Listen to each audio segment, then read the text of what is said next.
Bonjour, c'est Andrea de House Pro. Quand on prépare un projet de rénovation ou de déco, on passe souvent des heures à rassembler des images, retrouver leurs sources et les organiser pour que vos clients comprennent notre vision. Avec les planches d'ambiance House Pro, vous pouvez créer en quelques minutes un visuel clair, élégant, interactif qui regroupe vos idées, vos produits et vos inspirations. Tout ça au même endroit. Je vous montre comment ça fonctionne. Alors, pour accéder à vos planches d'ambiance ou bien mood board, il vous suffit de sélectionner un projet. Donc, je vais sélectionner rénovation cuisine rue de la Côte. Ici, vous avez des onglets qui vont vous permettre justement de faire plusieurs actions. Et donc là, ce qui nous intéresse, c'est la partie planche d'ambiance. Donc en fait, les planches d'ambiance, vous pouvez soit commencer une planche d'ambiance à partir de zéro, soit vous voyez dans mon projet, j'avais déjà créé deux types de mood board, un pour le coin repas à l'intérieur de la cuisine et un pour la cuisine en tant que telle. Donc je vais vous montrer un petit peu comment j'ai construit ces deux mood boards et notamment celui sur le coin repas. Donc quand vous cliquez dessus, vous arrivez sur l'interface des planches d'ambiance. Donc vous allez voir qu'il y a plusieurs éléments qui vont vous permettre justement de créer les différents éléments de votre planche d'ambiance. Et donc là, on accède à plusieurs éléments. Le premier, c'est la page de garde. Donc vous voyez ici, j'ai créé une première page de garde et en bas, je vais être en mesure de changer les différentes pages, les différents éléments, donc de créer plusieurs pages à mon mood board. Donc, ici, vous arrivez sur un premier mood board et vous allez pouvoir choisir l'image de fond. On va pouvoir choisir la couleur. Donc, si jamais j'ai besoin de changer ça, je vais le faire. Là, je vais annuler. Je vais garder sur mon gris. Je vais être aussi en mesure de rajouter certains éléments. Le premier, c'est la partie texte. Vous voyez ici, si jamais j'ai besoin de rajouter une zone de texte, il me suffit de cliquer là, de la renseigner et de mettre, par exemple, mood board. Voilà, j'ai rajouté un texte. En sélectionnant cette zone de texte-là, je vais pouvoir sélectionner une police. Donc ici, je vais avoir les polices que j'ai récemment utilisées. Je vais pouvoir modifier la taille de mon texte. Je vais pouvoir en sélectionner la couleur. Je vais pouvoir choisir l'alignement, hein, donc si c'est en haut, au milieu de la boîte ou bien en bas. Donc là, je vais prendre le milieu. Et ensuite, venir mettre en forme ma police ou pas.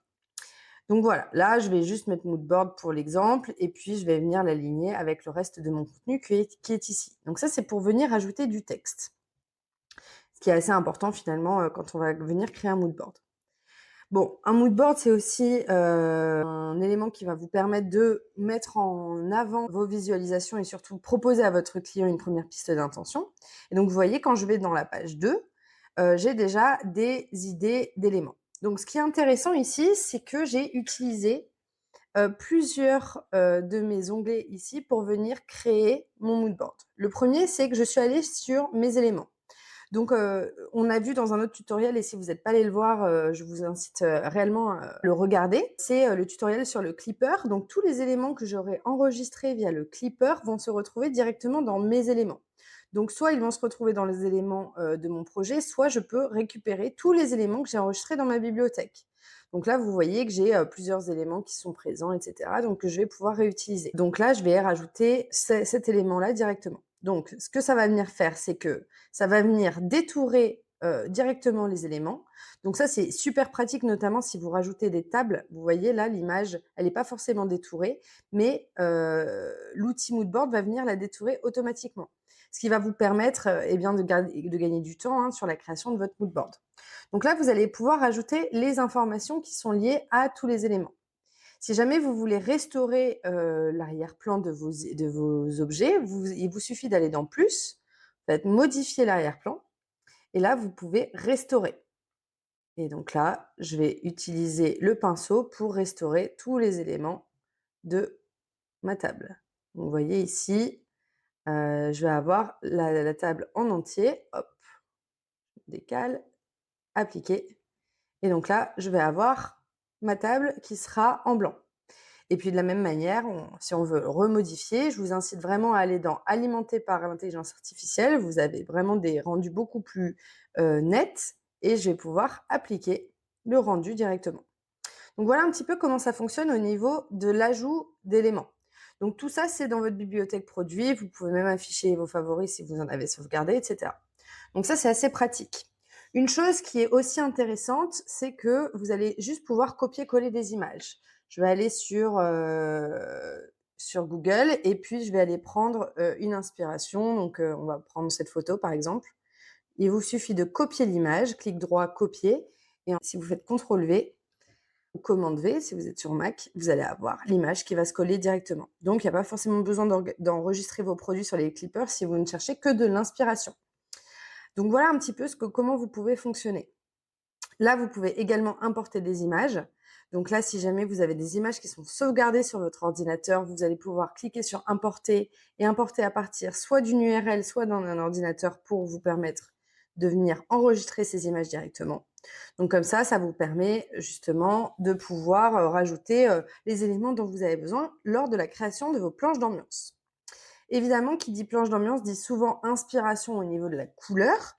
Donc là, ce qu'il vous suffit de faire, c'est d'aller sur couleur de la peinture. Et là, vous allez pouvoir sélectionner des couleurs qui inspirent finalement votre intérieur. Donc là, je vais prendre une couleur qui se rapproche un petit peu du vert que j'ai au niveau de mon design. Hop, donc je vais prendre celui-là par exemple. Non, je vais prendre celui-là. Voilà. Je vais pouvoir ajouter des éléments comme ça avec une couleur ici. Et la couleur, ici, c'est le catalogue Benjamin Moore, mais vous n'êtes pas obligé de l'afficher, vous pouvez juste ajouter des détails. Donc sans les détails, pardon. Donc voilà un petit peu comment vous pouvez rajouter des couleurs à votre intérieur. Ici, si je veux afficher les détails, je le fais ainsi de suite. Et puis, vous pouvez également rajouter les plans 3D. Donc, vous voyez, ici, j'ai plusieurs pages qui ont été créées. J'ai une première page de garde, donc là, je l'ai renommée, hein, page de garde. Ici, j'ai une seconde page qui est inspiration, donc vision générale. Si jamais j'ai envie de créer, d'ajouter une nouvelle page et que là, je mets plan 3D, par exemple, je vais pouvoir aller dans l'onglet plan 3D et venir rajouter le plan qui correspond à mon coin repas au niveau de la cuisine. Donc il est ici. Donc voilà, là vous voyez, je peux rajouter des éléments directement de mon plan 3D. Donc ça, c'est assez intéressant. Et puis vous voyez qu'il y a d'autres images d'autres pages qui sont disponibles. Donc il vous suffit pour ajouter une nouvelle page d'appuyer en bas à droite sur ajouter une nouvelle page. Et donc là, j'avais eu l'occasion de mettre plusieurs éléments qui sont liés au projet. Donc par exemple, les coussins, la peinture, les chaises, etc. Et ainsi de suite. Donc là, avec ces pages-là, vous pouvez aussi créer des pages que vous pouvez masquer pour votre client. Si jamais vous les mettez juste pour la référence et vous voulez les masquer, vous pouvez cliquer sur les 3 petits points et masquer les pages. Vous pouvez aussi organiser les différentes sections, même si vous pouvez glisser et déposer. Donc si jamais on veut mettre cette page avant celle-ci, bon, bah, vous pouvez tout à fait le faire. Modifier le titre de la page ou bien simplement supprimer une page en entière. Là, je vais supprimer la page 3D. Donc voilà un petit peu ce que vous pouvez faire. Là, vous avez des paramètres qui vous permettent de supprimer automatiquement l'arrière-plan d'une image. Marquer comme repère, est-ce que si jamais vous voulez avoir les repères quand vous bougez les éléments, bon bah là, par défaut, c'est coché, c'est plus simple pour arranger et centrer vos différents éléments. Donc je vous incite à le garder. Et puis ensuite, vous pouvez voilà, zoomer si vous le souhaitez, dézoomer, etc. Dessiner certains éléments et rajouter des formes. Tout simplement. Donc voilà, vous avez accès à tous ces éléments-là. Et puis ensuite, quelque chose qui est super intéressant, c'est d'aller sur le coin action et de venir sauvegarder en tant que modèle. Si jamais vous utilisez souvent les mêmes modèles de planches d'ambiance, je vous incite à le faire, de sauvegarder ce modèle en tant que modèle, de l'appeler par exemple planche d'ambiance, de l'appeler planche d'ambiance modèle. Vous créez un modèle et quand vous allez vouloir recréer une nouvelle planche d'ambiance sur un autre projet, mettons que je vais aller sur rénovation d'appartement Paris 9e, je vais aller dans planche d'ambiance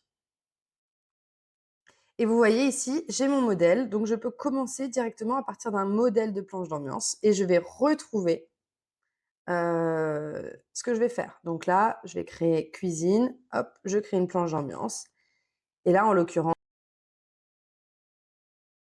tous les éléments qui sont liés à ma planche d'ambiance que j'ai enregistrée. Donc vous voyez ici, finalement, il y a beaucoup de modèles, de planches d'ambiance. Enfin, en tout cas, il y a beaucoup, de meubles et cetera. Mais vous pouvez créer un modèle vide, donc c'est-à-dire sans meubles, juste votre modèle et vous pouvez le réutiliser sur toutes les planches d'ambiance que vous utilisez. Donc voilà notre outil planche d'ambiance qui va vous permettre justement de créer une vision beaucoup plus rapidement pour vendre, votre projet. Merci beaucoup d'avoir regardé notre tutoriel. Si jamais vous avez des questions, vous pouvez soumettre une demande directement à notre équipe support depuis votre compte Who's Pro et n'hésitez pas à aller faire un tour sur notre chaîne YouTube pour voir les autres tutoriels à votre disposition. À très bientôt!